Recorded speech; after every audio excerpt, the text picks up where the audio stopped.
University. My responsibility was project leader, or the senior project engineer.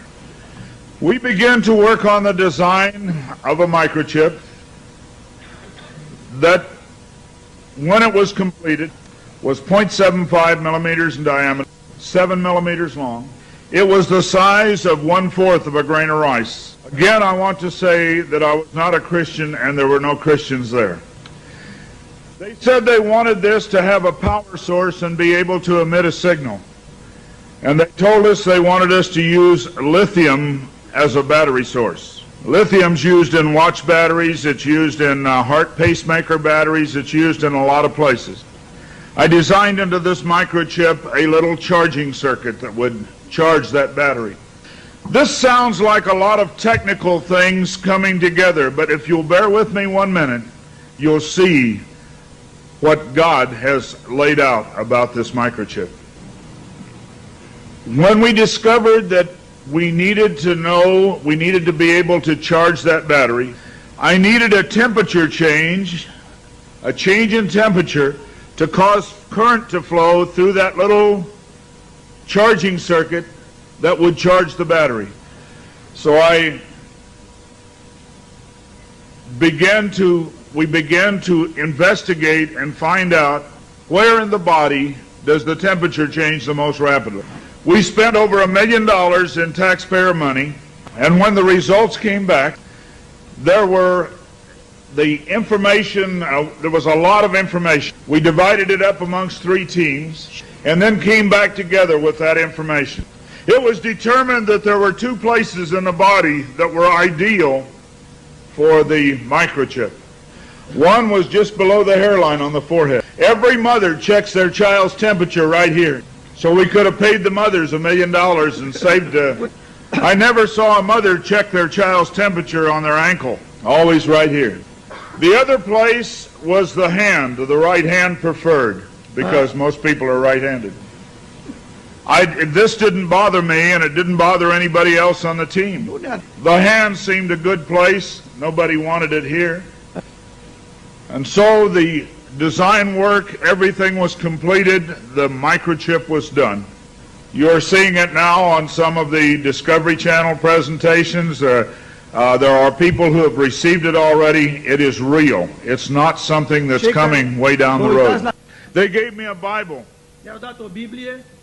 They told me not to read the book of Revelation. They said the book of Revelation is too hard to understand. So I waited, and I didn't read the book of Revelation for quite some time. Then one day I came to Revelation 13, verse 16. And he caused us all, both small and great, rich and poor, free and bond, to receive a mark in their right hand or in their forehead.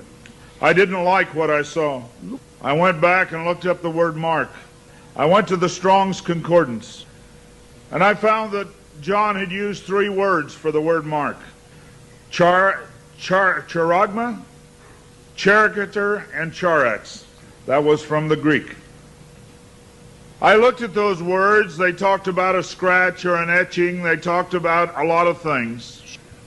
And I said, God, this isn't it. We didn't do it. He said, go to the word for 666. The word is chixastigma. In the Greek, it says to go to 4742 as a cross. The last half of the word chixastigma. And when I looked at what it says stizo, i.e. to stick, to prick, a mark incised or punched into for recognition of ownership.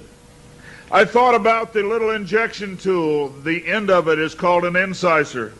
I began to weep and I began to cry, and I said, oh God, what have we done? I couldn't believe that this lined up with what we had developed. And I began to run from God.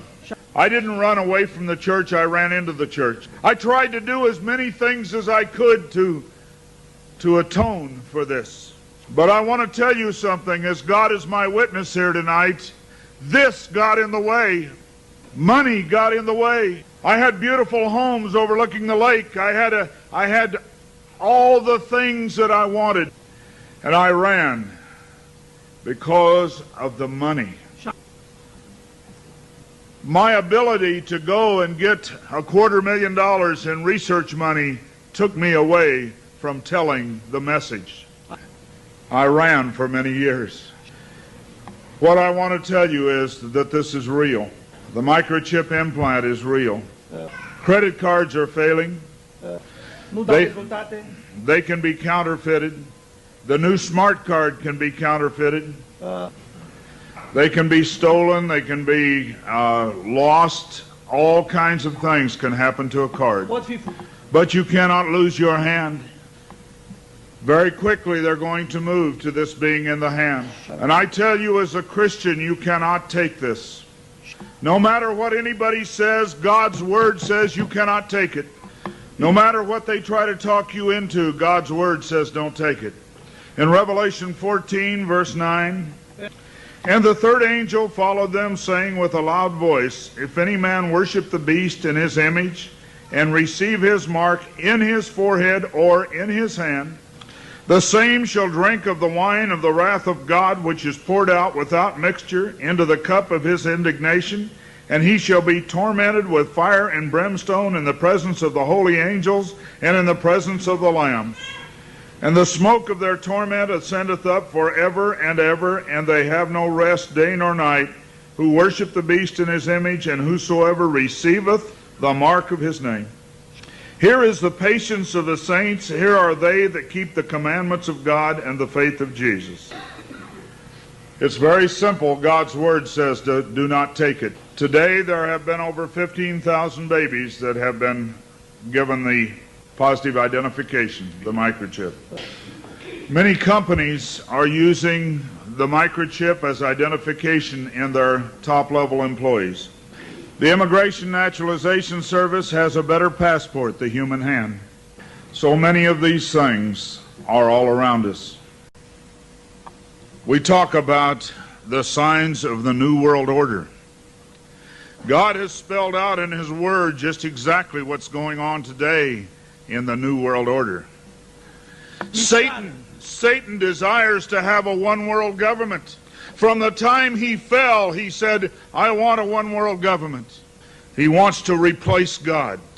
And so we see a government put together by men, a one-world government. The signs of the times are all around us. There are 4 things to remember in life, okay? Number 1, remember this. Money can be earned. Don't burden yourself with money. It's not the most important thing in your life, please. Number 2, stupid quarrels can be resolved. What for? Useless luggage. Humility. Humility is the key. Number 3, the life of a loved one is irreplaceable. You can say anything you want. So no regrets that you did your best, you went out of your way for your loved one. And number 4, the loss of your soul is your greatest failure. You can have everything, but if you lose your soul in the end, what for? You're a failure. So my dear friends, keep this in mind as you journey through life.